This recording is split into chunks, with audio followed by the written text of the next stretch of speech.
ದಶಮುಖ 2ಗೆ ಇವತ್ತು ಜಡ್ಜ್ಮೆಂಟ್ ಸಿಕ್ಬಿಡ್ತು ಕೊನೆಗೂ. ಬಟ್ ಈ ಸಿನಿಮಾನ ದಿ ಜಡ್ಜ್ಮೆಂಟ್ ಅಂತ ಟೈಟಲ್ ಫಿಕ್ಸ್ ಮಾಡ್ಕೊಂಡಿದ್ರು ಕೂಡ ಇದು ದಶಮುಖ 2ನೇ. ಐನೋ ಆ ಸಿನಿಮಾದಲ್ಲಿ ರವಿಚಂದ್ರನ್ ಅವರು ಸಣ್ಣ ಸಣ್ಣ ಪಾಯಿಂಟ್ ಗಳನ್ನೆಲ್ಲ ಪೋಣಿಸ್ಕೊಂಡು ಲೆಂತ್ ಆಗಿ ಪಾಯಿಂಟ್ ಟು ಪಾಯಿಂಟ್ ಬ್ಲಾಕ್ ಮಾಡ್ತಾರೋ ಅದೇ ರೀತಿ ಈ ಸಿನಿಮಾದಲ್ಲೂ ಕೂಡ ಪಾಯಿಂಟ್ ಟು ಪಾಯಿಂಟ್ ಬ್ಲಾಕ್ ಮಾಡೇ ಮಾಡ್ತಾರೆ. ಈ ಒಂದು ಬ್ಲಾಕಿಂಗ್ ಸಿಸ್ಟಮ್ ಗೆ ಜನಗಳೆಲ್ಲ ಕಿರ್ಚಾಡೋದರಲ್ಲಿ ಡೌಟ್ ಇಲ್ಲ, ಎಕ್ಸೆಪ್ಟ್ ಮೀ ಆಲ್ಸೋ. ಈ ಸಿನಿಮಾದ ರಿವ್ಯೂ ನೆನ್ನೆ ಬರಬೇಕಾಗಿತ್ತು, ಜೋರಾದ ಮಳೆಯಿಂದ ರಿವ್ಯೂ ಮಾಡಕ್ ಆಗ್ಲಿಲ್ಲ. I am extremely sorry. Normal ಆಗಿ ಸಿನಿಮಾ ನೋಡೋದಕ್ಕೆ ಡೈಲಿ ಹೋಗ್ತಾ ಇದ್ದಾಗ ಮಿನಿಮಮ್ ಇಲ್ಲ ಅಂದ್ರೂ ಒಂದ್ 10 ರಿಂದ 15 ಜನ ಬರ್ತಿದ್ರೇನಪ್ಪ. ಬಟ್ ಈ ಸಾರಿ ಈ ಸಿನಿಮಾ ನೋಡೋದಕ್ಕೆ ಫ್ಯಾಮಿಲಿ ಜೊತೆ ದೊಡ್ಡ ಹಿಂಡ್ ಆಗಿ ಬಂದ್ಬಿಟ್ಟಿದ್ರು ಎಲ್ಲರೂ. ಆಲ್ಮೋಸ್ಟ್ ಮುಕ್ಕಾಲ್ ಭಾಗ ಥಿಯೇಟರ್ ತುಂಬೋಗ್ಬಿಟ್ಟಿತ್ತು, ಕಾಲಿಡೋದಕ್ಕೆ ಜಾಗ ಸ್ವಲ್ಪ ಇತ್ತು, ಅಡ್ಜಸ್ಟ್ ಮಾಡ್ಕೊಂಡೆ. ಇನ್ನು ಈ ಸಿನಿಮಾ ನಿಂತಿರೋದು ದಿಗಂತ್ ಹಾಗೇನೆ ರವಿಚಂದ್ರನ್ ಇಬ್ರು ಮೇಲೇನೆ. ದಿಗಂತ್ ಒಂದ್ ಬ್ಯಾಂಕ್ ಅಲ್ಲಿ ಇನ್ವೆಸ್ಟರ್ ಆಗಿ ಕೆಲಸ ಮಾಡ್ತಾ ಇರ್ತಾನೆ, ಜನಗಳನ್ನ ಎಳ್ಕೊಂಡ್ ಬಂದು ಇನ್ವೆಸ್ಟ್ ಮಾಡಿಸೋದು. ದಿಗಂತ್ ಅವರು ಸಡನ್ ಆಗಿ ಹೋಗ್ಬಿಟ್ಟು KGF ಸಿನಿಮಾದಲ್ಲಿ ಆಕ್ಟ್ ಮಾಡಿರೋಂತ ತಾಯಿನ ಮೀಟ್ ಮಾಡ್ಕೊಂಡ್ ಬರ್ತಾರೆ.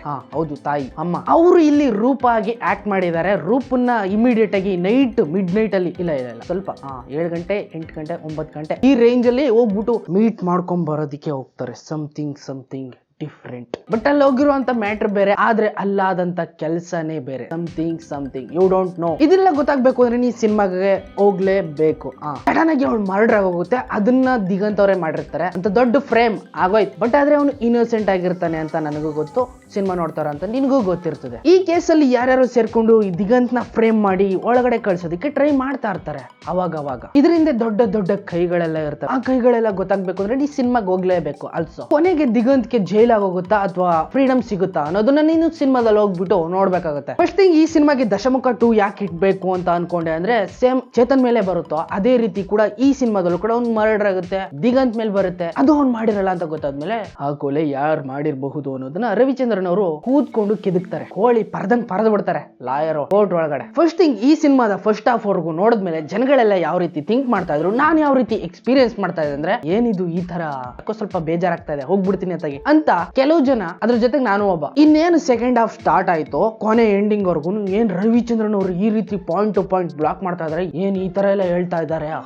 ಅನ್ನೋ ರೇಂಜ್ ಗಂತೂ ಮಾಡಿದ್ದಾರೆ. ಇನ್ನು ಸಪೋರ್ಟಿಂಗ್ ರೋಲ್ ಆಗಿ ಮೇಘನಾ ಗಾವ್ಕರ್ ಅವ್ರನ್ನ ಮಿಸ್ ಮಾಡ್ಕೊಳ್ಳೋದಕ್ಕಾಗಲ್ಲ. ರವಿಚಂದ್ರನ್ ಅವ್ರಿಗೆ ಹೆಂಡತಿಯಾಗಿ ಇವ್ರು ಆಕ್ಟ್ ಮಾಡಿದ್ಮೇಲೆ ಏನಿದು ಈ ತರ ಇದ್ದಾರೆ ಅಂತ ಅನ್ಸೋದ್ರಲ್ಲಿ ಡೌಟ್ ಇಲ್ಲ. You know what I am talking. Personal ಆಗಿ ಈ ಸಿನಿಮಾದಲ್ಲಿ ನನಗೆ ಇಷ್ಟವಾದಂತ ಕ್ಯಾರೆಕ್ಟರ್ ಚಾಮರಾಜನಗರದಿಂದ ಒಬ್ಬನ್ನ ಎಳ್ಕೊಂಡ್ ಬಂದಿರ್ತಾರೆ ಸುಳ್ಳು ಸಾಕ್ಷಿ ಹೇಳ್ಸೋದಕ್ಕೆ ಅಂತ, ಜಸ್ಟ್ 15 ಲಕ್ಷ. ಆದ್ರೆ ಅಲ್ಲಿರೋ ಬ್ಯಾಕ್ ಗ್ರೌಂಡ್ ಅಲ್ಲಿ ದೊಡ್ಡ ಅಮೌಂಟೇ ಇರ್ತದೆ. ಅದ್ ಯಾರ್ದು ಅನ್ನೋದು ರೂಪನ್ ಮರ್ಡರ್ ಮಾಡಿದವ್ರಿಗೆ ಗೊತ್ತಾಗಿರ್ಬೇಕು. ಅದು ಕೇಸ್ ಗೆದ್ದಾಯ್ತು, ಒಳಗಡೆ ಹೋಗಾಯ್ತು. ಬಟ್ ಈಗ ಒಂದು ಹೊಸ ಕೇಸ್ ಓಪನ್ ಆಗಿದೆ, ಅದನ್ನ ಯಾವ ರೀತಿ ಹ್ಯಾಂಡಲ್ ಮಾಡಬೇಕು, ಮತ್ತೆ ಹಳೆ ಕೇಸ್ ನ ಈ ಕೇಸ್ ಜೊತೆ ಯಾವ ರೀತಿ ಲಿಂಕ್ ಮಾಡಬೇಕು, ಲಿಂಕ್ ಮಾಡಿ ಒಳ್ಳೆಯವ್ರಿಗೆ ಜಸ್ಟಿಸ್ ನ ಯಾವ ರೀತಿ ತರಬೇಕು ಅನ್ನೋದನ್ನ ಕರೆಕ್ಟ್ ಆಗಿ ಪರ್ಫೆಕ್ಟ್ ಆಗಿ ರವಿಚಂದ್ರನ್ ಅವರು ಲಾಕ್ ಮಾಡಿ ಇಟ್ಕೊಂಡಿದ್ದಾರೆ. ಸಿನಿಮಾದಲ್ಲಿ ರವಿಚಂದ್ರನ್ ಅವ್ರಿಗೆ ಅಪೋಸಿಟ್ ಆಗಿ ಲಕ್ಷ್ಮಿ ಗೋಪಾಲ್ ಸ್ವಾಮಿ ಅವರು ಅಡ್ವೊಕೇಟ್ ಆಗಿ ದೊಡ್ಡ ಫೈಟ್ ನಡೀತದೆ ಇಬ್ಬರ ಮಧ್ಯೆ. ಲಕ್ಷ್ಮಿ ಅವರ ಇಂಟ್ರೊಡಕ್ಷನ್ ಕೊಡ್ತಿದ್ದಾಗೇನೆ ನಾಗವಲ್ಲಿ ಅವ್ರು ಬಂದ್ಬಿಟ್ರಲ್ಲಪ್ಪ ಅಂತ ಅನ್ಕೊಂಡು ಜನಗಳೆಲ್ಲ ನಕ್ಕಿದ್ದು ನಾನು ಕೂಡ ಅವರ ಇಂಟ್ರೊಡಕ್ಷನ್ ನ ಈ ರೀತಿನೂ ಕೂಡ ಇಂಟ್ರೊಡ್ಯೂಸ್ ಮಾಡಿಸಬಹುದು ಅಂತ ಅನ್ಕೊಂಡಿರ್ಲಿಲ್ಲ ನಾನು. ಇಲ್ಲಿ ಸಸ್ಪೆನ್ಸ್ ಆಗಿ ಯಾವ್ದೋ ಒಂದು ವಿಚಿತ್ರವಾದ ಕ್ಯಾರೆಕ್ಟರ್ ಬರ್ತಾ ಇದೆ ಅನ್ನೋ ರೇಂಜ್ ಗಾದ್ರೂ ಇಂಟ್ರೊಡ್ಯೂಸ್ ಮಾಡಿಸಿದ್ರೆ ಚೆನ್ನಾಗಿರ್ತಿತ್ತೇನೋ. ಜೊತೆಗೆ ಬ್ಯಾಕ್ ಗ್ರೌಂಡ್ ಮ್ಯೂಸಿಕ್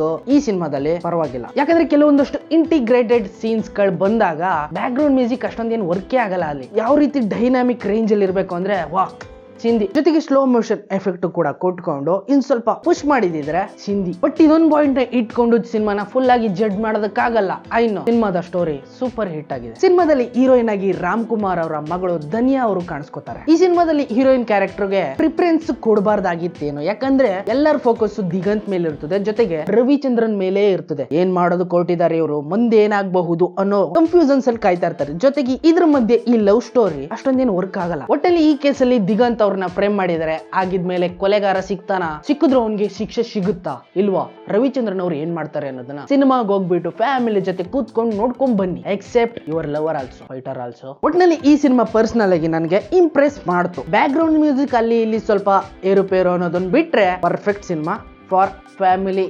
ಎಂಟರ್ಟೈನಿಂಗ್. ಹೋಗಿದ್ ಬನ್ನಿ ನಿಮ್ ಫ್ಯಾಮಿಲಿ ಜೊತೆಗೆ. ಸಿಗ್ತೀನಿ ಮುಂದೆ ನೋಡಿದಲ್ಲಿ. Take care, bye bye, see you.